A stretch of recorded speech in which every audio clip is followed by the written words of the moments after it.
बिस्मिल्लाहिर्रहमानिर्रहीम। Students, last time हमने chapter start किया था the man who was a hospital, और हमारी जो बात स्टॉप हुई थी, हमारी जो बात रुकी थी, हमारी बात यहाँ पे रुकी थी कि जो राइटर था वो ब्रिटिश म्यूज़ियम के अंदर बैठ के वो जो डिजीज़ थी उनको अल्फ़ाबेटिकली यानी ए टू ज़ी उनको रीड करता जा रहा था, उनकी अलामात को देखता, फिर उनके इलाज की बात करता, फिर उनको रीड करता, पढ़ता, और फिर ये सपोज़ कर लेता कि ये डिज़ीज़ भी उसके अंदर एग्जिस्ट करती है और तमाम किस्म की जो बीमारियां हैं वो उसके अंदर मौजूद हैं। अब एक कुछ डिजीज़ का वो नाम लेके उनके बारे में वो डिस्कस करता है, तो वो कैसे करता है जी? तो बात हुई थी जी गाउट, कि ये जो डिजीज़ थी in its most malignant state, malignant क्या होता है जी? सवियर, यानी कि सख्त आखिरी हद। उसे लगा कि जो गाउट की बीमारी है वो उसकी बड़ी सवियर कंडीशन में पहुंच चुकी है। It would appear had seized me without my being aware of it, और उसे लगा कि इस बीमारी ने मुझे अपनी गिरफ्त में लिए रखा है, मुझे खबर हुए बगैर, यानी मुझे इस बात का पता भी नहीं चला। तो ये गाउट के बारे में इसने कहा। उसके बाद ज़ाइमोसिस, यानी ये भी एक तरह से छूत की बीमारी होती है। अब जब इसने इस डिजीज़ की बात की तो क्या कहा? I had evidently been suffering with from boyhood, कि मुझे लगता है कि ये बीमारी बॉयहुड, लड़कपन से ही मेरे अंदर मौजूद थी, ये बीमारी लड़कपन से ही मेरे अंदर मौजूद थी। There were no more disease after zymosis, इसके बाद ज़ाइमोसिस के बाद मुझे लगा मेरे अंदर और कोई मजीद डिजीज बीमारी नहीं है। So I concluded there nothing else the matter with me. Conclude, इख्तिताम पजीर होना, इख्तिताम पजीर करना। मैं इस बात पे मैंने इख्तिताम पजीर किया कि मजीद मेरे साथ कोई मसला नहीं है, कोई प्रॉब्लम नहीं है। अब यहाँ तक ज़रा रुक के इस बात को समझ लें। बेटे, चैप्टर हमने स्टार्ट किया था और राइटर जो है वो शुरू से डिफरेंट बीमारियों के नाम लेता जा रहा है और सपोज करता जा रहा है जी ये भी मेरे अंदर मौजूद है, ये भी मेरे अंदर मौजूद है, और मैं ये पता नहीं कब से होगी, ये लड़कपन से होगी, ये बचपन से होगी, ये पैदाइशी होगी, वगैरह वगैरह। इस किस्म की चीज़ें वो सपोज करता जा रहा है अपने अंदर। आई सैट एंड पॉन्डर्ड, मैं बैठ गया और मैंने सोचना शुरू कर दिया, थिंक ओवर करना शुरू कर दिया कि अब क्या होगा। I thought what an interesting case it must be from a medical point of view। मैंने सोचा कि ये मेडिकल पॉइंट ऑफ व्यू से कितना दिलचस्प मामला है कि मेरे अंदर इतनी सारी बीमारियां हैं। What an acquisition I should be to a class। acquisition acid, असासा। मैं तो एक मेडिकल क्लास के लिए एक असासा साबित हो सकता हूँ। Students would have no need to walk the hospital. अब स्टूडेंट्स को पूरे अस्पतालों के चक्कर लगाने की और इधर उधर भागने दौड़ने की ज़रूरत भी नहीं पड़ेगी इफ़ दे हैड मी, अगर वो मेरा इलाज करें, क्योंकि मेडिकल पॉइंट ऑफ व्यू से वो अपने आप को मेडिकल के स्टूडेंट्स के लिए एक अजीब किस्म का असासा समझने लगा, क्योंकि उसके अंदर सारी बीमारियां मौजूद हैं। तो उसने कहा कि देखें, जो तलबा हैं उनको इधर उधर भागने की ज़रूरत नहीं है, अगर वो मेरा इलाज कर लें तो उनकी डिग्री मुकम्मल हो जाएगी।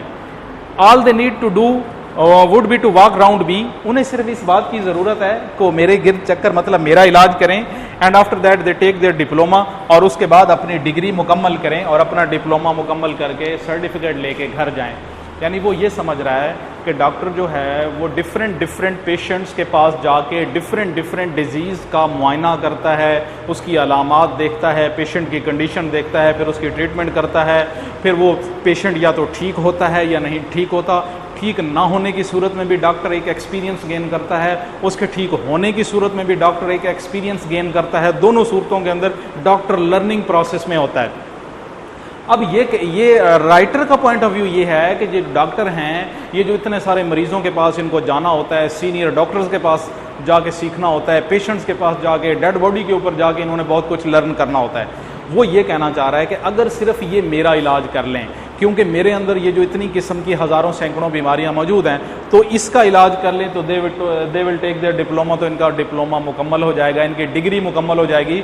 जो हज़ारों मरीज़ों को ऑब्ज़र्व करके इन्होंने जो एक्सपीरियंस हासिल करना था, वो सारे का सारा एक्सपीरियंस मेरे अकेले का ट्रीटमेंट करके, इलाज करके, ऑब्ज़र्व करके, वो सारे का सारा तजर्बा वो यहाँ से ले सकते हैं। तो ये उसका यानी वो राइटर ऐसे सोचने लगा।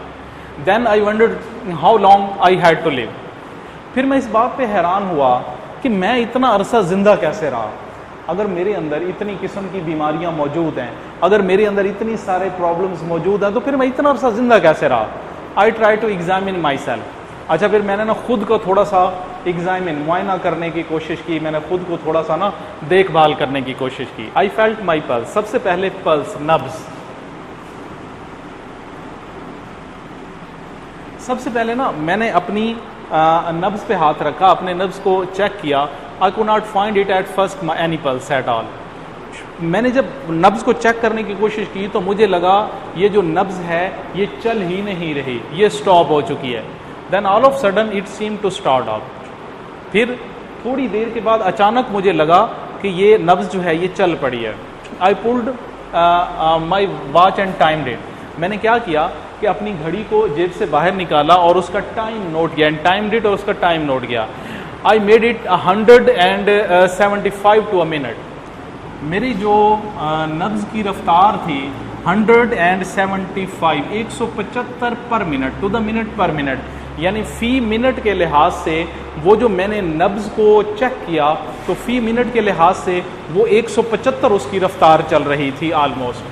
आई try to feel my heart. फिर उसके बाद मैंने अपने दिल को चेक किया, फिर मैंने अपने हार्ट को चेक किया। It had stopped beating. इसकी बीटिंग स्टॉप हो चुकी थी, यानी दिल धड़क नहीं रहा था, बीट नहीं कर रहा था। जो हार्ट बीट थी वो स्टॉप हो चुकी थी, वो रुक चुकी थी। I have since been induced to come to the opinion that it must have been that all the time and must have beating that I can not account for it. मैं फिर इस बात पे कायल हुआ कि मेरा दिल जो है ये यकीनन धड़कता रहा होगा और धड़क रहा है, लिहाजा मुझे महसूस नहीं हो रहा, इसका पता नहीं चल रहा। फिर मैंने क्या किया, I patted my self all over my first front from what I call my waist up to my head and I went bit round each side and little way up to the back but I could not feel or hear anything.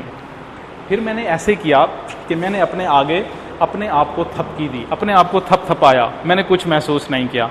फिर मैंने सामने से लेकर back तक अपने आप को थपथपाया, अपने आप को हिलाया, अपने आप को झंझोड़ा, लेकिन मैंने कोई चीज़ ना सुनी, कोई चीज़ अपनी बॉडी के अंदर, कोई हरकत, कोई बात कोई ना सुनी।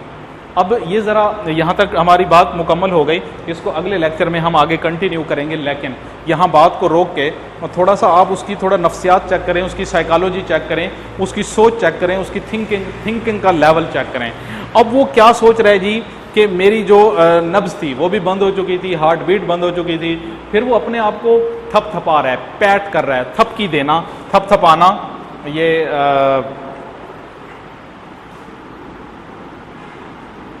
थपकी देना,